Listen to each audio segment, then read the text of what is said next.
vous n'étiez pas sur le terrain. Comment ça fait le choix même des délégués de la conférence? Sur quelle base vous êtes travaillé pour choisir des gens pour participer à la conférence nationale? Alors, là, je vais me permettre de sortir certains dossiers. Alors, ceux qui suivent peuvent voir, par exemple, c'était la composition des délégués qui était annexée au fameux décret du 1er juillet dont je parlais tout à l'heure. Alors, il y avait 3 ou 4 grandes catégories de participants. Il y avait ceux qu'on appelait les groupes socio-professionnels qui étaient composés des confessions religieuses, des retraités, des forces armées de sécurité, des anciens dignitaires du RPT, des délégués des directions techniques des ministères, des institutions de l'État, des syndicats de travailleurs, représentants du pouvoir législatif. En grosso modo, à part les confessions religieuses, c'était l'État, c'était le pouvoir. Ensuite, une deuxième catégorie, c'était les associations. Donc, il y avait un certain nombre de sièges pour les associations affiliées au Code, associations affiliées au FOR, qui a remplacé le phare après sa dissolution. Les associations affiliées au RAID, c'était un autre regroupement d'associations, et puis les autres associations, c'est-à-dire qui n'étaient affiliées à aucune et qui avaient 46 sièges et qu'il fallait répartir sur des critères objectifs. Ensuite, il y avait les partis politiques légalisés de l'opposition qui avaient 150 sièges et donc on a listé les partis politiques. Il y en avait 15 qui étaient à la date du 25 juin, lorsque cette répartition a été arrêtée, qui étaient légalement constitués. Donc chacun avait 10 délégués. Il y avait les représentants du pouvoir, encore une fois, en plus des groupes socio-professionnels dont je parlais tout à l'heure. Donc, pour vous dire que parmi la répartition du nombre de sièges, elle n'était pas tellement en faveur de l'opposition. Et pourtant, ce qui devait arriver est arrivé. Et puis, il y avait des observateurs qui n'avaient pas droit de vote, effectivement, qui étaient le corps diplomatique et les différentes organisations philosophiques et philanthropiques. Voilà, donc pour les partis politiques, c'est simple, hein. Chaque parti avait donc le droit de désigner 10 membres qui étaient délégués à la conférence nationale. Pour les associations affiliées au Code, je me souviens que la répartition de ces 60 sièges avait fait l'objet de certains tiraillements à une fameuse réunion du Code à laquelle j'avais participé, pour une raison très simple, c'est que le FOR faisait partie du Code. Or, le FOR avait un quota de 22 délégués à lui tout seul. Donc, nous avions naïvement pensé que si on avait accordé des délégués au FOR, les 60 sièges qu'on avait accordés au Code, c'était moins le FOR, c'était les autres membres du Code. Eh bien non, les délégués du FOR ne l'entendaient pas de cette oreille-là. Ils disaient non, on a nos 22, mais on participe aussi. On prend aussi notre quota dans les 60, et donc ils ont commencé à lister les associations membres du FOR. Et bon, ça a été une discussion assez houleuse, mais on n'a rien voulu entendre, donc on est réparti. Voilà. Et les autres associations, donc les 46 sièges, c'est ceux dont je parlais tout à l'heure, c'était la sous-commission suivie de la composition qui avait trouvé les critères. Bon, j'avais proposé des critères de répartition qui ont été acceptés parce qu'ils agréaient à la fois à l'opposition et à la partie représentant le gouvernement. Qui était simplement, qui était très simple, c'était qu'on listait les associations qui s'étaient manifestées, qui souhaitaient participer, on les classait par objet associatif, Et puis, on essayait, s'il y avait plusieurs par objet associatif, de voir laquelle était la plus représentative, qui existait depuis, qui était la plus ancienne et qui avait donc des chances de représenter un nombre plus important de personnes qu'une association qui s'est créée la veille et dont on ne sait pas quels sont ses membres. Et donc, cette proposition a été acceptée et ça a été, voilà, on a réparti sur cette base-là les 46 sièges. Voilà. Donc là aussi, hein, c'était vraiment un travail méticuleux, des discussions âpres pour savoir pourquoi il fallait accorder 16 sièges aux forces armées de sécurité qui finalement ne sont pas venus. Ils sont venus un jour ou deux et puis ils ne sont pas revenus.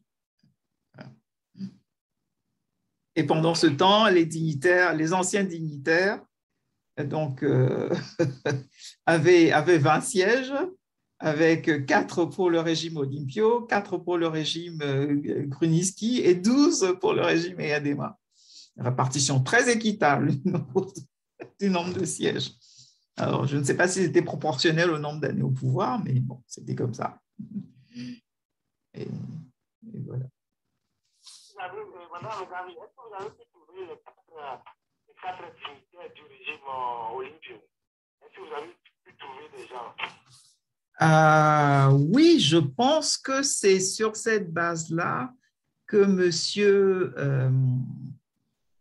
Sankareja, non, celui qui a été le doyen d'âge.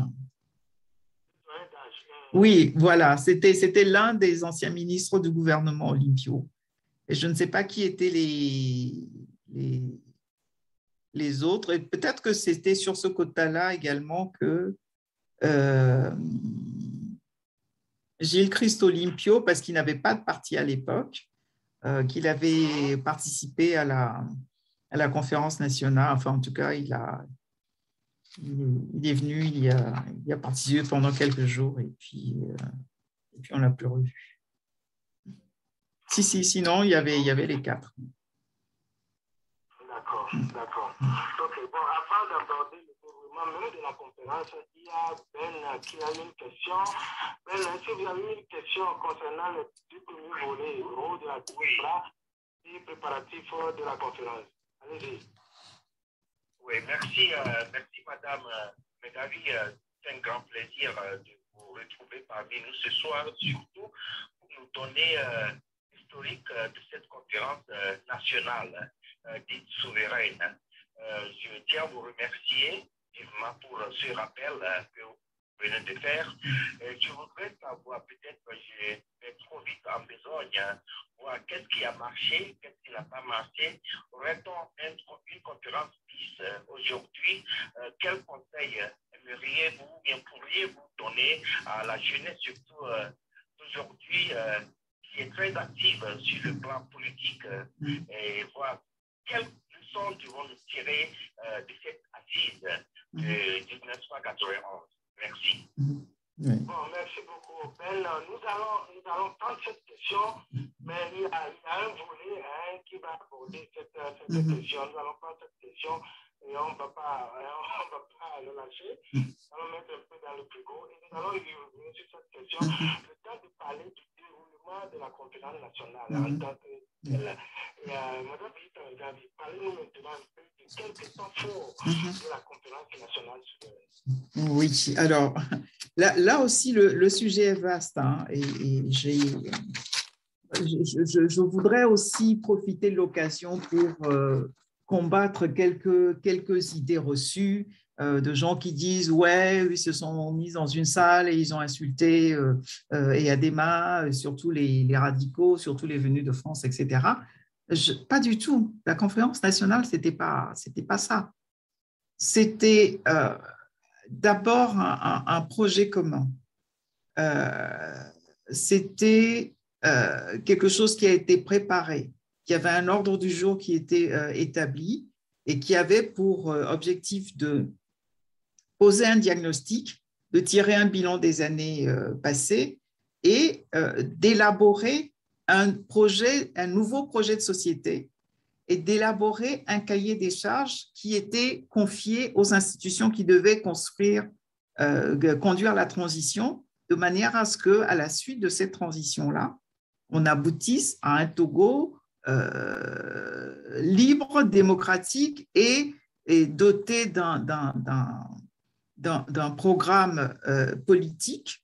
Il y avait même le choix d'une option du système politique qui devait régir le Togo et doté aussi d'un programme économique qui devait résoudre tous les problèmes, y compris le foncier, le développement économique, le développement rural, ce qu'on voulait faire. Donc, tout ça a été fait. Et ce que beaucoup de gens ne savent pas, c'est qu'il y a eu des commissions qui ont été mises en place et qui devaient travailler sur ces sujets-là. J'ai en face de moi, pendant que je vous parle, deux gros bouquins que je me suis reliés, qui étaient les rapports des commissions. Voilà un document qui doit faire dans les 200 pages qui regroupait les rapports des commissions 1, 2, 4, 5 et 6. Et puis un autre livre qui fait 200 pages qui était le rapport de synthèse de la commission 3 qui était la commission affaires économiques, financières et foncières. Alors, une masse importante de travail. La commission numéro 1, c'est celle qui était la commission constitutionnelle et qui devait définir les institutions de la transition. Je crois que vous avez reçu Maître Zesajavant, je pense qu'il était, je ne sais pas s'il était président de cette commission ou vice-président, mais il en faisait partie. Et donc, ce sont cette commission-là qui était chargée de définir et les institutions de la transition et les grandes lignes de la Constitution que la conférence nationale, le cahier des charges que la conférence nationale donnait au Haut Conseil de la République pour l'élaboration de la Constitution. Il y avait une commission numéro 2 qui était chargée des affaires politiques, des droits de l'homme et des libertés. Son objectif, c'était de mettre en place des recommandations qui faisaient en sorte que ce qui s'était produit ne se produise plus jamais au Togo. Et cette commission était présidée par le révérend Père Dovi. Voilà, commission 3, j'en parlais tout à l'heure, affaires économiques, financières et foncières, qui s'est elle-même rééclatée en 5 sous-commissions qui parlaient de finances publiques, d'aménagement du territoire, d'industrie et de commerce, de développement rural, de politique économique et emploi. Il y avait la commission santé et affaires sociales qui devait travailler sur tout le système de santé du Togo. Il y avait la commission éducation, recherche scientifique et il y avait la commission défense et sécurité. Voilà, donc il y a vraiment eu tout un travail qui a été fait. Donc les 700 et quelques, presque 800 délégués étaient tous répartis, inscrits dans des commissions. Et ces commissions tenaient leurs travaux. Bon, il y a eu les 2 premières semaines où c'était les affaires générales, où il y avait plénière matin, après-midi, parce qu'il fallait d'abord que la conférence se dote de règlements intérieurs, de procédures, etc. Et puis, ce qu'ils avaient appelé à l'époque le débat général, qui se déroulait le matin et après-midi. Et assez rapidement, à la fin du débat général, il y a eu donc la constitution des commissions. Les commissions se réunissaient le matin et devaient produire des rapports réguliers qui étaient déposés sur le bureau du présidium pour que le présidium sache exactement où en étaient les commissions. Et l'après-midi, on se retrouvait en plénière pour poursuivre le débat général. Et moi, je me souviens même que pendant que les commissions se réunissaient le matin, le présidium, Monseigneur Kodjro et certains de ses conseillers le présidium se répartissait et il faisait la tournée des commissions pour vérifier que tout se passait bien, que le travail avançait, parce qu'il fallait que les commissions rendent le résultat de leur travail qui devait servir à définir la politique générale. D'ailleurs, il y a eu un document très intéressant qui s'appelle « Déclaration de politique générale de la Conférence nationale souveraine ». C'est un document comme ça qui doit faire, je ne sais plus, une trentaine de pages, oui, c'est ça, une trentaine de pages, qui était en quelque sorte la feuille de route que la Conférence nationale remettait au Premier ministre et au Haut Conseil de la République, donc le Parlement de transition, qui avait été élu au sein de la Conférence nationale. Donc, tout était théoriquement balisé, préparé pour que ça marche. Et, si ça n'a pas marché, vous vous doutez bien que ce n'est pas de la faute des délégués, et ce que les gens racontent, à savoir que nous, on n'a fait qu'insulter Yadema, c'est archi faux. Les documents sont là. Si quelqu'un veut véritablement travailler pour le Togo, sur l'avenir du Togo, sur le développement du Togo, tout le matériel est là. Moi, dans la commission économie financière et foncière où j'étais, il y avait aussi bien les nanabins du marché de Lomé que les vendeuses de poulets congelés ou d'Adokmi qui avaient leurs représentants, et tout ce monde-là débattait réellement en bon entendement, parce que la vendeuse d'Adokmi disait, ou bien la personne qui élevait ses poules disait, mais il faut que vous arrêtiez d'importer ces saloperies qui sont vendus à bas prix et qui font que nous, le poulet que nous avons élevé au grain, etc., on n'arrive pas à le vendre parce que vous importez des produits avariés qui cassent les prix. Et la vendeuse de produits avariés disait, oui, mais moi, le père de famille qui n'a pas le SMIC et qui a 10 personnes à nourrir, doit pouvoir aussi de temps en temps acheter du poulet, même s'il n'est pas de dernière fraîcheur, à bas prix pour nourrir sa famille. Donc, à force de discussion, on est arrivé à un consensus pour ménager tout le monde, pour faire en sorte que concevoir un projet où tout le monde trouve son compte et où les règles théoriques du vivre ensemble étaient respectées, et ça devait marcher. Parlons des commissions, Madame Bessina-Begari. Est-ce que le régime aussi, le dignitaire des parents du régime étaient représentés dans les commissions? Mais absolument. Non, pas du tout. Tout le monde, c'est pour ça que je vous dis que les Togolais ont travaillé mais réellement en bon entendement. Non, eux aussi faisaient partie des commissions. On a travaillé avec des gens. Attendez. Je prends une commission, par exemple, il y avait un représentant de la Chambre de commerce et de l'industrie, M. Abbé, aux côtés de Mme Lydia Danlété, Mme Adoyam. Ces deux-là sont effectivement connus comme étant de l'opposition. Mais il y avait, par exemple, M. Dadji, qui a été ministre par la suite et qui travaillait à l'époque dans un ministère. Qui est-ce que je connais d'autre? D'ailleurs, la commission des affaires économiques, financières et foncières était présidée par M. William Bolouvi, qui est le beau-père de Fort Gnassingbé. Donc, c'est vraiment… non, il n'y avait pas de clivage. Tout le monde travaillait en bon entendement, et